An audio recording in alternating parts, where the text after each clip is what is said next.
Now, enough wind energy to power 667,000 homes, or roughly every household in Dublin, Westmeath and Wicklow, was lost in the first half of 2026 as our electrical grid struggled to keep up with Ireland's renewable energy growth. Joining us to discuss why this power was wasted is the Director of External Affairs of Wind Energy Ireland, Justin Moran. Justin, you're Morning, very welcome. Justin, how are you? I suppose you hear that and you're just like, oh my God, how have we wasted so much energy?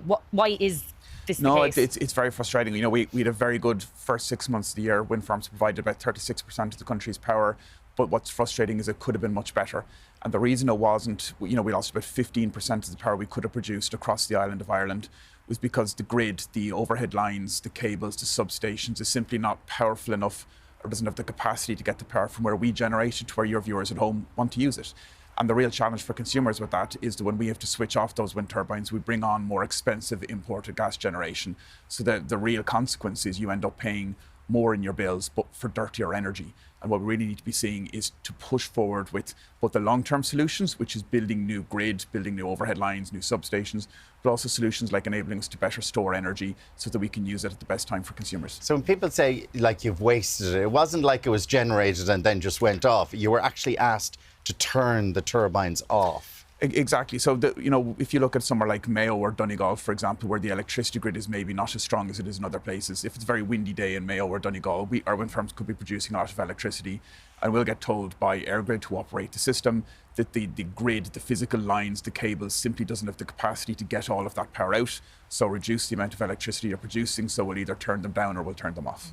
And if that power isn't used, what actually happens to it? Is it just... It just isn't used. We literally, like, you will literally, sometimes you'll often hear people say that it's very, very windy and they see that the wind turbine blades aren't spinning. In some cases, that's simply because they've been told not to, because the power isn't able to be used. So they just switch off. Is this a stupid question, but then can it not be like stored? Can you not just keep going and store it and then use it when the grid is able to use it? It's absolutely not a stupid question. It's actually one of the key solutions we'd be advocating for, which is to allow, when you're building a wind farm, that you can co-locate it with a battery, so you can have a battery on site. That's what I was thinking, like charge up a load of batteries. Yeah. And we see that in countries like Spain and Australia, where it's more solar there because they've got a lot more sun than we do.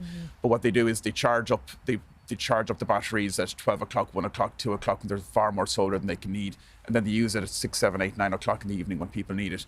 So what we want to really see is a regulatory change which will allow us to co-locate batteries and wind farms in the same places, connect the two, so that when my wind farm is told to switch off, I put that power in a battery until it's needed. And why are we not allowed to do it at the moment? Yeah, because you've said like the infrastructure is great for 1990s Ireland. And we're obviously a country that is trying to prioritise renewable energy, but why hasn't it been? Well, I think part of the challenge... Why are we not allowed to do that at the moment? Sorry, why are we not allowed to store up batteries? Well, I think what EirGrid, who are operating the system, are concerned about is trying to ensure that the system is operating safely at all times and securely. What they will be concerned about is if wind turbines are putting the energy into the batteries instead of putting it onto the system, then there's a risk that wind turbines will just switch off and switch on again. It's almost like flicking the lights on a switch at home, that they'll put the power in the battery rather than putting it out on the grid where it's needed.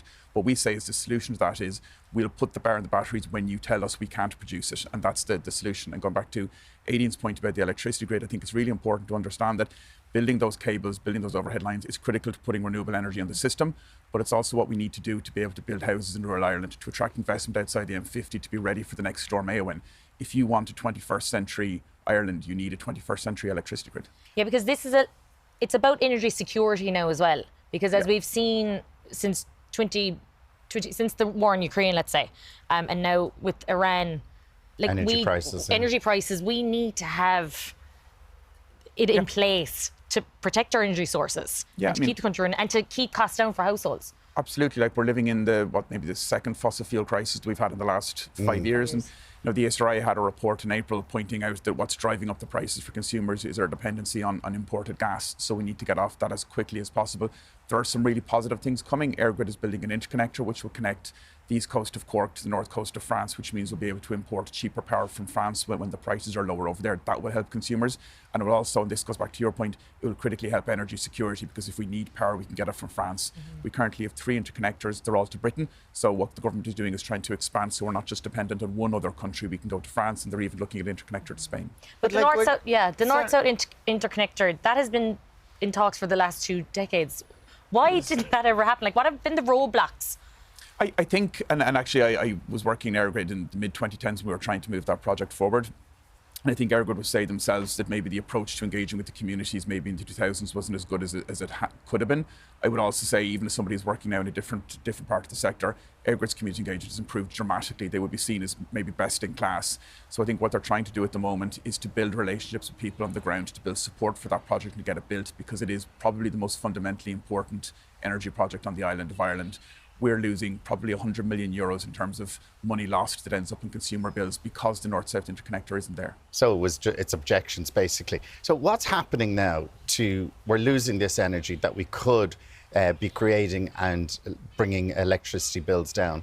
What's needed to be done then to get this, like, that what we're using can be used, what we're generating can be used? Well, I think the short-term solution is going back to the point you made earlier, Alan, which is batteries and storing it, enabling us to use that power when we need it. There's other technologies that can be installed on the existing lines called dynamic line rating, which simply allows you to put more power on the line when the line can take it. But the medium to long-term solution is new infrastructure. That means new overhead lines, new underground cables and new substations. And then this goes back to the point you were making a moment ago, which is planning objections. We were trying to build 2 overhead lines. It was my first job in the electricity industry, actually, was to try and build an overhead line in the southeast of Ireland. The level of opposition, the scale of opposition meant that project wasn't built. There was another project in the west, that project wasn't built. Our electricity grid is significantly weaker. Is this just from locals? A lot of it is local opposition. A lot of it as well, the industry, I think, including ourselves, needs to take responsibility for doing a better job of explaining the need for these projects, for meeting people halfway, to addressing their concerns. But there also needs to be an understanding for people that if they want a secure electricity grid, as you pointed out, if they want consumer bills to come down, as you pointed out, you need overhead lines, you need underground cables. That's what an electricity grid functions with. Well, this is something that's going to rumble on then. As you said, this is not a short-term fix. This is a medium to long-term fix.